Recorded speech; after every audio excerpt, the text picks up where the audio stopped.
Halo teman-teman, selamat datang di Katampung Podcast. Nah, kali ini kita bahas apa nih, Gladys? Nah, kita akan membahas fenomena sosial politik di Indonesia menggunakan perspektif dari teori sosial dan juga politik.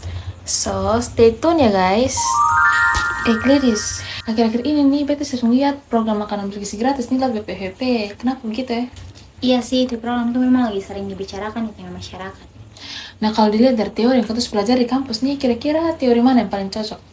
Menurut beta sih, teori pertukaran sosial yang dikembangkan oleh George Homans dan juga Peter Blau. Kenapa bisa begitu? Ya, karena ini teori itu menunjukkan bahwa hubungan sosial itu terjadi akibat adanya pertukaran manfaat atau keuntungan antara pihak-pihak yang terlibat. Oh, jadi setiap orang atau setiap kelompok tuh pasti berharap ada manfaat yang peroleh ya? Betul, karena dalam ini teori itu ada dua konsep, yaitu reward dan cost. Nah, reward itu adalah keuntungan yang didapat, sedangkan cost itu adalah pengorbanan yang diberikan. Nah, kalau dalam kasus program MBG nih, kira-kira reward yang diterima masyarakat tuh berupa makanan bergizi untuk anak-anak sekolah atau ke mana? Iya, betul. Dan juga pemerintah tuh memperoleh kepercayaan dari masyarakat karena pemerintah tuh yang nggak peduli terhadap generasi muda. Berarti itu kedua pihak tuh sama-sama bermanfaat dong? Nah, betul sekali. Dan juga Peter Blau tuh menjelaskan bahwa hubungan sosial tuh biasanya bertahan jika kedua pihak tuh saling menguntungkan. Menarik Joy, jadi ternyata nih hubungan antara pemerintah dan masyarakat tuh bisa dianalisis menggunakan teori pertukaran sosial. Betul sekali, Jessica. Nah, Gladys, kalau manusia nih selalu mempertimbangkan manfaat yang diperoleh, berarti saat mengambil keputusan nih, dong juga punya pertimbangan tertentu dong. Nah, itu tuh yang akan Kotong bahas di teori berikutnya, yaitu teori pilihan rasional. Nah, ini teori itu dikembangkan oleh James Coleman dan juga Anthony Downs. Nah, kalau beda dengarnya dari nih, kayaknya ini teori bahas tentang pilihan ah. Iya, betul sekali. Ini teori itu beranggapan bahwa manusia itu adalah makhluk yang paling rasional. Jadi, manusia itu akan memilih tindakan yang menurut Tong paling menguntungkan. Beta jadi ingat waktu pemilu kemarin nih, ternyata banyak mahasiswa-mahasiswa yang ikut debat mengenai calon presiden dan calon legislatif. Nah, itu tuh salah satu contoh yang paling menarik. Dan bahkan ada yang sampai membandingkan program kerja satu persatu sebelum dia menentukan pilihan. Iya, dan juga menurut Anthony Downs tuh pemilih itu akan memilih kandidat yang dong anggap paling mampu untuk memenuhi dong punya kepentingan. Berarti orang dong ini sudah dipilih secara asal-asalan. Ya, kalau menurut yang teori sih begitu ya. Dan juga masyarakat tuh akan mempertimbangkan untung dan rugi dari setiap pilihan yang ada. Walaupun kenyataannya kadang ada juga yang memilih karena faktor emosional. Betul sekali. Tapi yang teori itu juga membantu ketong untuk tahu bagaimana proses pertimbangan seseorang dalam mengambil keputusan, apalagi politik. Nah, kalau berbicara tentang kesempatan untuk memilih dan menentukan masa depan nih, beta jadi kepikiran satu hal deh. Apa tuh? Apakah semua orang ini punya kesempatan yang sama dalam kehidupan sosial dan politik? Nah, Jessica, ini pertanyaan tuh yang akan membawa ketong ke dalam teori feminisme. Nah, kalau ketong dengar kata feminisme nih, beta yakin pasti banyak yang salah artikan nah. Iya, dong tuh menganggap bahwa feminisme itu perempuan melawan laki-laki. Padahal sebenarnya bukan begitu. Iya, memang bukan. Dan juga tokoh seperti Simon dan Betty Friedan tuh dong menekankan kesetaraan hak dan juga kesempatan antara laki-laki dan juga perempuan. Tapi jadi ingat sekarang tuh banyak perempuan yang menjadi pemimpin. Iya, dari situ kita bisa lihat bahwa perempuan tuh juga memiliki kesempatan dan juga kemampuan untuk terlibat dalam pengambilan keputusan, apalagi di dalam politik. Tapi kadang masih banyak yang beranggapan bahwa perempuan ini sangat cocok untuk memimpin. Nah, itu tuh yang sering dikritik di dalam teori feminisme. Karena kemampuan seseorang nih seharusnya sudah harus dinilai dari gender ah. Tepat sekali, Jessica. Yang harus dinilai itu adalah dia punya kompetensi, integritas, dan juga dia punya kapasitas. Berarti feminisme ini bukan tentang siapa yang unggul, tetapi tentang kesempatan yang setara. Persis begitu.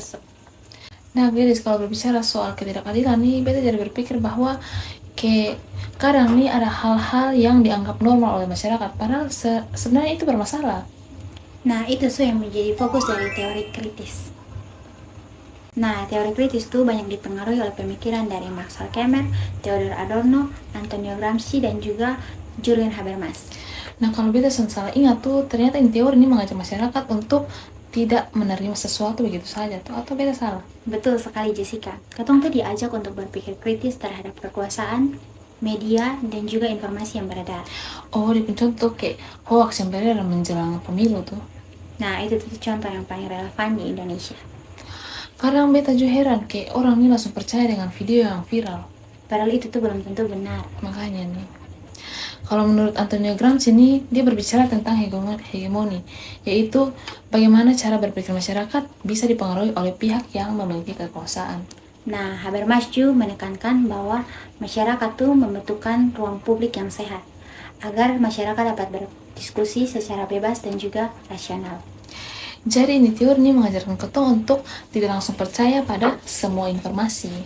Benar sekali, ketong tuh harus memeriksa sumber, mencari dia punya fakta, dan juga melihat dari berbagai sudut pandang. Nah, berarti setelah masyarakat mampu berpikir kritis, tentu dong tuh dapat menyampaikan pendapat maupun aspirasi. Nah, itu tuh yang berkaitan dengan teori berikutnya, yaitu teori demokrasi. Nah, kalau dengan demokrasi nih, yang terlintas di pikiran nih pasti pemilu. Banyak juga orang yang berpikir begitu. Padahal demokrasi ini ternyata luas. Betul sekali. Bahkan Robert Dahl tuh menjelaskan bahwa demokrasi itu membutuhkan partisipasi dari masyarakat, bahkan kebebasan berpendapat dan juga keterbukaan politik. Oke, contohnya sekarang masyarakat nih sering menyampaikan kritik maupun aspirasinya lewat media sosial. Dan juga beberapa kebijakan pemerintah tuh menjadi perhatian nasional karena sangat ramai dibahas oleh masyarakat di dunia digital juga. Nah, jadi masyarakat nih bukan hanya sebagai penerima kebijakan, sah. Betul Jo, dong tujuh jadi bagian dari proses demokrasi. Nah, setelah ketong membahas semua teori yang tadi nih, bagaimana kalau ketong tuh mencoba melihat satu fenomena besar menggunakan seluruh teori yang tadi ketong sudah bahas. Wih, menarik ya. Mari kita bahas. Nah, studi kasus yang ketong pilih yaitu pengaruh media sosial terhadap opini politik generasi muda di Indonesia. Nah, ladies, sekarang saya hampir semua anak muda nih dong mencari informasi itu lewat media sosial.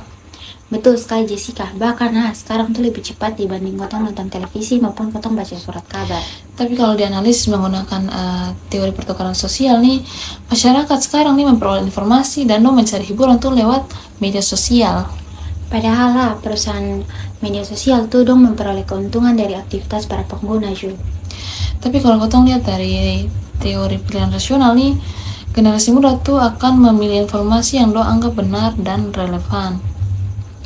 Dan dong juga menggunakan itu informasi itu untuk menentukan dong punya pilihan politik. Tapi kalau dari perspektif feminisme, media sosial nih membuka ruang bagi perempuan untuk menyampaikan pendapat dan memperjuangkan kesetaraan. Tapi ada juga punya tantangan seperti cyberbullying dan diskriminasi terhadap perempuan di ruang digital. Nah, ketong lihat dari teori kritis. Masyarakat nih harus berhati-hati terhadap hoax dan propaganda yang beredar sekarang. Benar sekali, karena sudah sebuah informasi yang viral tuh itu benar. Dan dari teori demokrasi, media sosial ini memperluas partisipasi politik masyarakat. Karena sekarang siapa saja bisa menyampaikan pendapat, kritik, maupun aspirasi di ruang yang lebih terbuka. Jadi ternyata satu fenomena sani ketong bisa kaitan dengan ketong teori yang ketong pelajari di kampus. Betul sekali Jessica, dan ini juga menunjukkan bahwa teori sosial politik tuh sangat membantu ketong untuk memahami realitas yang terjadi di dalam masyarakat. Nah, setelah beta mengikuti mata kuliah teori sosial dan politik dari pertemuan 9 sampai ke 15, beta merasa banyak sekali hal baru yang beta pelajari. Awalnya beta pikir teori-teori ini hanya untuk dipelajari saat kuliah dan dipakai saat ujian saja. Tetapi setelah ketong belajar lebih dalam, ternyata teori-teori ini sangat dekat dengan ketong kehidupan sehari-hari. Beta jadi lebih memahami bahwa setiap masalah sosial dan politik yang terjadi di masyarakat pasti punya penyebab yang kompleks. Soalnya bisa langsung melihat dari suatu masalah hanya dari satu sisi saja. Kayak misalnya ketika memilih sesuatu kebijakan pemerintah atau suatu peristiwa yang sedang viral sekarang. Beta berusaha melihat dari berbagai sudut pandang sebelum beta mengambil kesimpulan. Nah, melalui teori pertukaran sosial dan teori pilihan rasional, beta belajar bahwa setiap tindakan manusia biasanya memiliki alasan dan pertimbangannya masing-masing. Sedangkan melalui teori feminisme, beta semakin memahami pentingnya kesetaraan dan menghargai peran setiap orang dalam masyarakat. Setelah itu yang paling berkesan bagi beta adalah teori kritis, di mana di zaman sekarang informasi di media sosial sangat banyak dan bergerak sangat cepat.